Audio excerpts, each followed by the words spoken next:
Hello बच्चों, let's read the question. The question says choose the correct option or options that give an aromatic compound as the major product. So इस question में हमें क्या दी हुई है, हमें चार रिएक्शंस दी गई हैं. तो हमें उनमें प्रोडक्ट बनाना है और देखना है कौन सी ऐसी रिएक्शन है जिसमें हमारे पास क्या बन रहा है, जो प्रोडक्ट बन रहा है वो एक एरोमेटिक कंपाउंड बन रहा है. ठीक है, तो इसके लिए सबसे पहले हम देख लेते हैं हमें किस की कंसेप्ट की रिक्वायरमेंट है. इस क्वेश्चन को करने के लिए सबसे पहले हमें क्या पता होना चाहिए कि एरोमेटिक कंपाउंड होते क्या है ना, क्योंकि अगर हमारे पास हम प्रोडक्ट तो बना लेंगे लेकिन उसमें पता भी तो होना चाहिए एरोमेटिक कंपाउंड क्या है. एरोमेटिक कंपाउंड्स क्या होते हैं, जो हक्कल रूल को फॉलो करते हैं, that is which contain 4n+2 pi electrons. जिन भी सिस्टम में हमारे पास 4n+2 पाई इलेक्ट्रॉन्स होंगे वो सिस्टम हमारे पास क्या होता है, एरोमेटिक होता है. और एन हमारे पास क्या होएगा कि हमारे पास जो इलेक्ट्रॉन्स इन कॉन्जुगेशन इन्वॉल्व है वो हमारे पास एन रहेगा, जैसे मैं आपको भी एग्जांपल में दिखाऊंगी. हम इसमें सबसे पहला क्वेश्चन स्टार्ट करते हैं. पहला हमारे पास दे रखा है, यहाँ पे हमारे पास है ब्रोमीन, यहाँ पे भी है हमारे पास ब्रोमीन और यहाँ पे हमारे पास है CH3.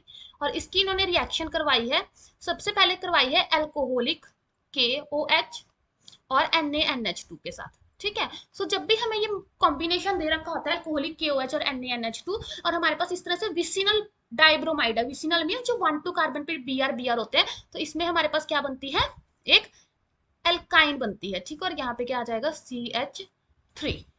फर्दर जब हम इसकी रिएक्शन करवाते हैं किसके साथ, रेड हॉट आयरन के साथ, तो इस केस में हमारे पास जो प्रोडक्ट बनता है वो क्या होता है, एक रिंग, जिसमें यहाँ पे ट्राई सब्सटीट्यूटेड बेंजीन रिंग मिलती है, जिसपे हमारे पास 3 मिथाइल ग्रुप होते हैं. अब हमें देखना है कि ये एरोमेटिक है या एरोमेटिक नहीं है. तो हम क्या देखेंगे कि सिंपल इसमें कितने पाई इलेक्ट्रॉन्स है. बेंजीन रिंग क्या एरोमेटिक है, it contains 4n+2 pi electrons. कैसे, हमारे पास बेंजीन रिंग में कितने इलेक्ट्रॉन्स होते हैं, 6 पाई इलेक्ट्रॉन्स होते हैं. ठीक है, तो अगर इसमें हम n की वैल्यू क्या पुट करें, 1 पुट करें, तो हमारे पास 6 आ रहा है, that means it contains 4n+2 pi electrons. तो ये एरोमेटिक है. अब हम करते हैं अपना सेकंड पार्ट. तो सेकंड पार्ट में हमारे पास क्या है, ये रिएक्टेंट है और इसकी रिएक्शन करवाई गई है NaOMe के साथ. अब NaOMe क्या है, ये बहुत अच्छा बेस है. यहाँ से क्या करेगा कि जो OMe है वो क्या करेगा, यहाँ से हाइड्रोजन को अब्स्ट्रैक्ट कर लेगा. ठीक है, H पॉजिटिव की फॉर्म में निकल जाएगा, तो हमारे पास क्या बन जाएगा, यहाँ पे कार्बो एनायन जनरेट हो जाएगा. ठीक है, अब ये कार्बो एनायन में हमें देखना है कितने इलेक्ट्रॉन्स है, तो कितने हैं 1 2 3 4, नेगेटिव के 2, तो इसमें भी कितने हैं 6 पाई इलेक्ट्रॉन्स. और अगर सिस्टम में 6 पाई इलेक्ट्रॉन्स है तो वो क्या होता है, एरोमेटिक. अब हम थर्ड क्वेश्चन पार्ट देखते हैं. थर्ड पार्ट में हमारे पास क्या है, एक 4 मेंबर रिंग है जिसपे ब्रोमीन लगा हुआ है. इसकी रिएक्शन हम करवा रहे हैं NaOET के साथ. ठीक है, तो NaOET क्या करेगा, सबसे पहले बेस है तो यहाँ से हाइड्रोजन अब्स्ट्रैक्ट कर लेगा OET.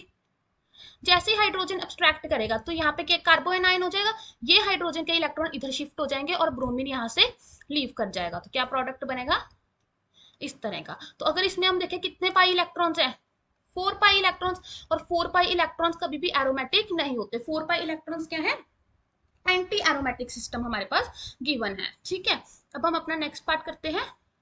नेक्स्ट पार्ट में क्या है, बेंजीन है. बेंजीन की में जब भी हम क्लोरीन डालते हैं in the excess UV light में, तो हमारे पास जो प्रोडक्ट है वो क्या बनता है, साइक्लोहेक्सेन, जो कि सभी साइड से क्या होता है, सब्स्टिट्यूटेड होता है बाय क्लोरीन. अब इसमें दिख रहा है कोई भी कॉन्जुगेशन इन्वॉल्व नहीं है हमारे पास.